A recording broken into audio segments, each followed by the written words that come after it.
हालिया व्यू आपने अपने क्लाइंट्स के साथ इस पर शेयर किया है क्या? एट 93 कोई वैल्यू दिखाई दे रही है आपको इसमें, या फिर दैट्स इनफ? नहीं, देखिए वीरू, इसमें पिछले क्वार्टर में जब रिजल्ट्स आए थे तो जो वीकनेस आपको दिखी थी या स्लो डाउन का जो इम्पैक्ट दिखा था, क्योंकि इसमें क्या होता है, कोई भी ईपीसी कंपनी के जो कामकाज में जब भी समय अवधि अगर आप जो है लंबी हो जाती है तो आपकी वर्किंग कैपिटल जो साइकिल है वो स्ट्रेच हो जाती है। वही चीज आपने दिसंबर के तिमाही में देखी, लेकिन मार्च आते आते जो ऑर्डर बुक इनकी एग्जीक्यूशन की तरफ आई है और जो इंप्रूवमेंट आपको दिख रहा है उसका मजा तो अब आपको दिखेगा। मुझे नहीं लगता कि मार्च के बाद के जो पड़ाव में जहां बाकी चीजों में स्लो डाउन रहा है वहां पे इनके कोई इस टाइप के इश्यूज आए हैं, और अब जो प्रोजेक्ट्स ये एग्जीक्यूट कर रहे हैं इस फेज में, इस दौर में, ये काफी हाई मार्जिन है क्योंकि कॉम्प्लेक्स है। ये सिंपल आपके ईपीसी कंस्ट्रक्शन वाले कामकाज वाले नहीं है जिसमें 7% 9% के मार्जिन में आप संतोष पा ले। ये थोड़े से कॉम्प्लेक्स हैं और इसकी वजह से इनकी एफिशिएंसी जो सारी एसेट्स की है, इक्विपमेंट, मशीनरी, जो भी लगता है, लागत लगती है इस कारोबार को चलाने में, उसका आपको असर जो है इनके अर्निंग्स पे दिखेगा। तो ये लंबी स्टोरी है, अभी तो शुरुआत हुई है। मैंने आपको पिछले हफ्ते याद हो तो कहा था कि इंफ्रास्ट्रक्चर पे फोकस रहेगा क्योंकि ग्रोथ वहां पे खास करके सरकार जब एक्सपैंड करने की कोशिश करेगी, जो बजट में अनाउंस किया था, और ये सेकेंड वेव ने सारी जो वहां से चमक हटा ली, वो वापस अगर चमक आती है सेकेंड हाफ में, तो आप सोचिए इंफ्रास्ट्रक्चर में तो डेफिनेटली होगा, चाहे वो जल शक्ति मिशन हो या चाहे वो सिविक इंफ्रास्ट्रक्चर हो, गैस की तरफ हो, तो रोड्स का हो, ये सारी चीजों का फायदा इसको मिलेगा। तो मुझे नहीं लगता है यहाँ कोई रुकावट की गुंजाइश है। ये तो अभी शुरुआत हुई है सेकेंड राउंड की, तो अच्छा खासा मूव इसके आगे भी मिल जाएगा। यूनिट्स उसके पास जाते हुए दिखे आपको कुछ समय बाद? जी शैल जी, देखिए ये उम्मीद काफी समय से चलती आ रही है। इनका जो हरिद्वार में प्लांट था, जो टायर्स का प्लांट था, एक स्टेज तो ये भी आई थी कुछ सालों, 2-2.5 साल पहले, कि ये इसकी बिकवाली हो जाएगी, किसी और ने लेने की फाइनलाइजेशन भी स्टेज पे आ गई थी, लेकिन कहीं ना कहीं ये चीज हो नहीं पाई। बट जो बड़े इसी समूह की, बिरला समूह की जो बड़ी कंपनीज की रिस्ट्रक्चरिंग हुई है और जो अलाइनमेंट हुआ है, जो ग्रासिम और अल्ट्राटेक को लेके, सेंचुरी, ग्रासिम, अल्ट्राटेक का अगर आप देखें तो अब सीमेंट का कारोबार बहुत बहुत बढ़िया तरीके से अल्ट्राटेक के पास जो आ गया है और कंसोलिडेट हुआ है। केशोराम के जो यूनिट्स हैं वो भी कहीं ना कहीं उनके साथ अगर मिलते हैं तो ये बहुत बढ़िया स्ट्रेंथ बन जाएगी। और सीमेंट, ये सारी रिस्ट्रक्चरिंग के लिए माहौल आपको सही चाहिए होता है ताकि आप इसकी जो एक्सपेंशनरी कॉस्ट है वो भी आप एलोकेट कर पाए इस कारोबार पे।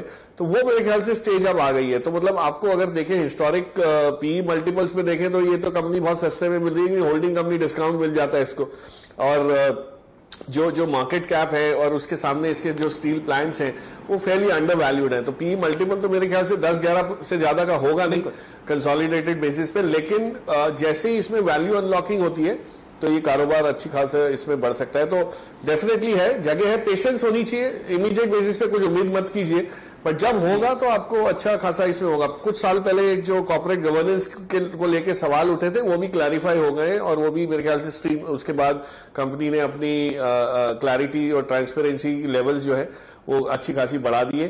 तो वो भी अब इशू मेरे ख्याल से रहेगा नहीं, उसका थोड़ा सा डिस्काउंट हुआ करता था मार्केट में, बट पेशेंस जरूर आपकी टेस्ट करेगा, पर पैसा बना के देगा।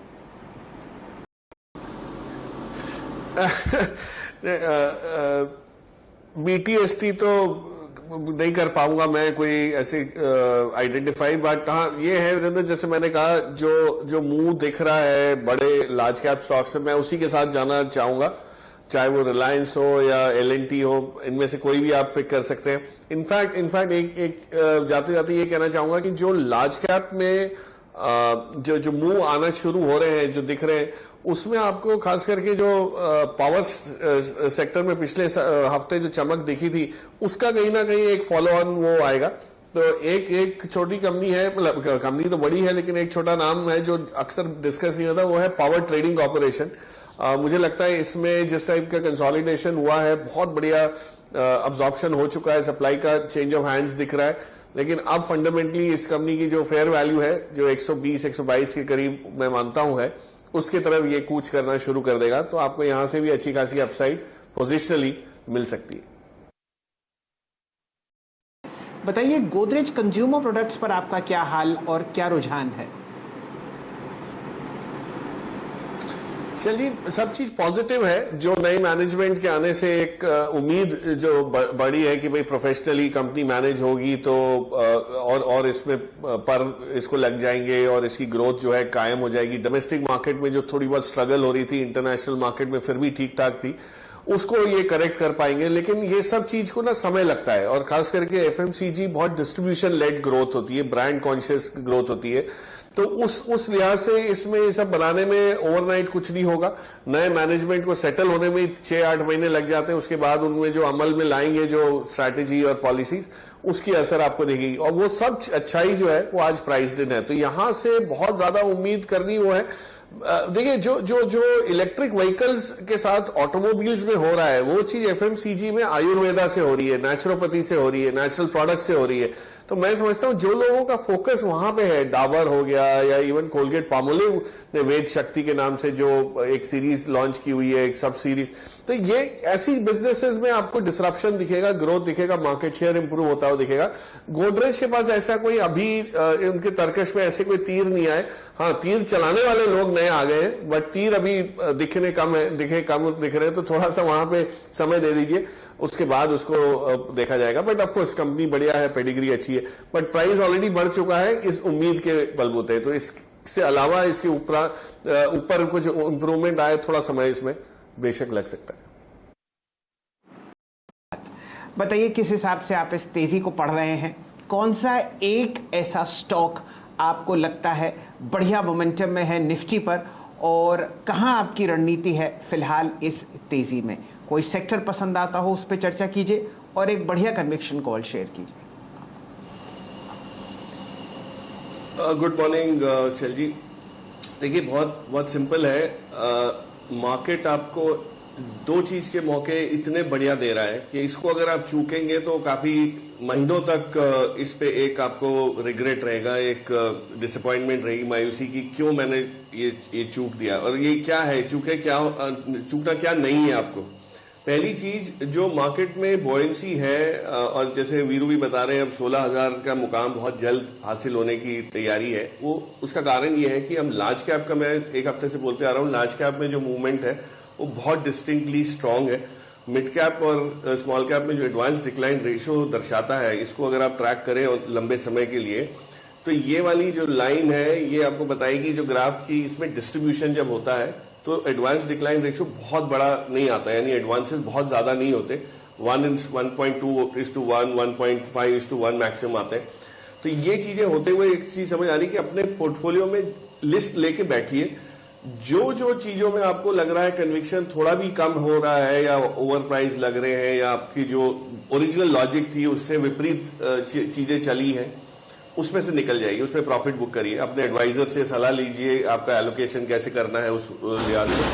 उसके बाद जो पैसे बनते हैं वो आप इसमें लार्ज कैप में क्वालिटी नेम्स में डालिए, जहां पे बोलबाला थोड़ा सा ज्यादा रहेगा, चाहे आप ट्रेडर हो या टैक्टिकल पोजिशनल ट्रेडर हो या आप लॉन्ग टर्म इन्वेस्टर हो। तो ये समझा रहा हूं क्योंकि हमारे दर्शक में ट्रेडिंग एलिमेंट ज्यादा है। जो लॉन्ग टर्म निवेशक है, ऑफकोर्स उनको कोई इतनी चिंता की बात नहीं है। जैसे मैंने पहले भी कहा था, पावर वाले सेक्टर में, केमिकल्स में, फार्मा में, आईटी में आप रहिए और इस वॉलेटिलिटी को भी आप राइड कर सकते हैं। जहां तक निफ्टी में कोई चीज का सवाल है, मुझे लगता है इन्फोसिस का जिस हिसाब से सेटअप बना हुआ है, जो बाईबैक का जो अभी भी ओपन ऑफर जो उनका जो आउटस्टैंडिंग है, रिजल्ट्स की उम्मीद जुलाई 14 को है, आ जाएंगे। और जिस प्रकार से जो बैकग्राउंड रहा है इस तिमाही का, इसमें आईटी ही एक ऐसा बिजनेस है जो आपको न्यूट्रल रहेगा या रेजिलिएंट रहेगा या परफॉर्मेंस दिखा पाएगा। बाकी सब चीजें सेकेंड वेव की वजह से काफी इंपैक्ट रही। तो इस वजह से मुझे लगता है अगर किसी को ट्रेड करना है, 14 जुलाई नजदीक है, एक महीना से भी कम बचा है, उस पीरियड के अंदर आपको एक इसकी री रेटिंग और एक एक्साइटमेंट आती हुई दिखेगी, क्योंकि इंडिकेशन बहुत क्लियर है कि क्लाइंट विन्स हो गए, मार्जिन इंप्रूवमेंट हो गया, डॉलर की मजबूती जो रही, उस जो टेलविंड्स रहे, करेंसी टेलविंड्स, वो सब फेवरेबल रहेंगे। सो मेरे लिहाज से अगर किसी को शॉर्ट टर्म ट्रेड करना है तो इन्फोसिस पे डेफिनेटली ध्यान दिया जा सकता है। Otherwise as I was saying, जो मिड कैप स्मॉल कैप है उसमें हमने कई बार अच्छे अच्छे स्टॉक्स डिस्कस किए, आपने इतने सारे ब्रेकआउट्स दिखाए, वो सब में थोड़ा थोड़ा प्रॉफिट बुक करके आप थोड़ा पैसा अपना सिक्योर करते जाइए। 16 क्या 16.5 भी आ सकता है, बट वो लार्ज कैप की बलबूते आएगा, नॉट नेसेसरी कि सारे मिड कैप पार्टिसिपेट करेंगे। तो ये एक थोड़ा वर्ड ऑफ कॉशन देना चाहता था, क्योंकि क्रूड को जो मैं देख रहा हूं $74 पे जो आया है, इसकी चिंता काफी गहरा रही है। तो उस चिंता से कि अब जब 80-85 अगर हो गया और गोल्डमैन सैक्स जैसे तो लोग $100 की भी बातें करने लगे, तो ये हमारे लिए नेगेटिव हो जाता है। तो वो नेगेटिविटी आए उससे पहले थोड़ा सा सतर्क हो जाइए। को रखिएगा, आप HDFC को रखिएगा। ये 15,400 से 15,200 से लेकर अगर आप देखें करीब करीब आपके 15,800 के सफर में प्रकाश जी अभी HDFC ने पार्टिसिपेट नहीं किया, LIC ने तो फिर भी किया था। अच्छा, आप रियल स्टेट स्टॉक्स का मूव देखिए, look at DLF, look at आप गोदरेज प्रॉपर्टीज, क्या गजब का स्विंग दे रहे हैं। हाउसिंग फाइनेंस कंपनियों को वो एडवांटेज बाजार देने को तैयार क्यों नहीं है? और दूसरी बात यह है कि LIC के इन नंबर्स पर, कमजोर नंबर्स पे अगर एक डिप आता है तो आप क्या करेंगे? देखिए, LIC के नंबर्स वीक किस लिहाज से हुए, अगर ये समझें अगर आप, तो रेवेन्यू में तो कोई इतनी बड़ी आंच आई नहीं है, ठीक है, लेकिन जो डिफरेंस आ रहा है वो आपको प्रोविजनिंग की वजह से प्रॉफिटेबिलिटी का आ रहा है। अब प्रोविजनिंग इसलिए ऑलमोस्ट डबल इसलिए हुई है कि इन्होंने पहले पड़ाव में इतनी ज्यादा प्रोविजनिंग की नहीं थी। ये आप देख रहे हैं पिछले मार्च के कंपैरिजन में। अब मार्च के कंपैरिजन में उस समय ये हाल था कि बजट आया था, एक्सपेंशन की बात हुई थी और प्रोविजनिंग का पूरा एक हुलिया साफ हुआ नहीं था कि कितनी जरूरत पड़ सकती है बैड लोन्स की। हाउसिंग फाइनेंस कंपनीज में थोड़ा सा आपके पास समय ज्यादा रहता है, अनलाइक कार फाइनेंस या SME फाइनेंस या कहीं जहां पे इमीडिएट बेसिस पे किस्तें टूटनी शुरू हो जाती है। हाउसिंग फाइनेंस में आदमी लास्ट में वो सोचता है कि अगर मुझे रीपेमेंट करना है तो इसको डेफर करना है, तो उसका डिसीजन हमेशा अंत में लिया जाता है कि नहीं करना है। तो ये चीजों को देखते हुए प्रोविजनिंग में तो लैग आई है, इसलिए थोड़ा सा आपको आएगा, बट ये एक्सपेक्टेड भी था मेरे हिसाब से। तो आप आगे का ग्रोथ देखिए, अगर आज इन आंकड़ों के बलबूते आपको डिप मिलती है, जैसे रचना भी कह रही है कि थोड़ा सा वो खुलने के बाद एक कॉन्ट्रा व्यू लिया जा सकता है, शॉर्ट किया जा सकता है, हाँ, तो नीचे के लेवल्स पे आपको इसमें वापस इंस्टीट्यूशनल बाइंग या एक्यूमुलेशन जरूर होते हुए दिखेगा। Housing finance as a pocket इतना बढ़िया, और ये जो क्वार्टर गया है अभी जो जून में कंप्लीट हो रहा है, इसमें भी आप देखेंगे आंकड़े रियल एस्टेट सेल्स के आपको थोड़े बहुत इंप्रूव होते हुए दिखेंगे। इंटरेस्ट रेट के दर, रियल एस्टेट की अवेलेबिलिटी, लोगों का परेशान होना, किराए के मकानों में रह के, गलत जगहों पे रह के, रीलोकेशन की चेष्टा करके, ये सब चीजों से आपको रियल एस्टेट में एक बहुत, हाउसिंग साइड में एक बहुत बढ़िया बूम दिखेगा। मैं तो काफी समय से बोलता आ रहा हूं कि real estate is probably one of the most under valued segment, लेकिन उसमें स्ट्रॉन्ग बैलेंस शीट्स के साथ ही आपको जाना है और उस लिहाज से वो करें। और ये हाउसिंग फाइनेंस के लिए भी वो है। मेरी पसंदीदा स्टॉक हमेशा कैनफिन होम्स रहा है for various reasons, but LIC housing finance मुझे लगता है नीचे से इसमें बाइंग आ जाएगी या सपोर्ट आ जाएगा।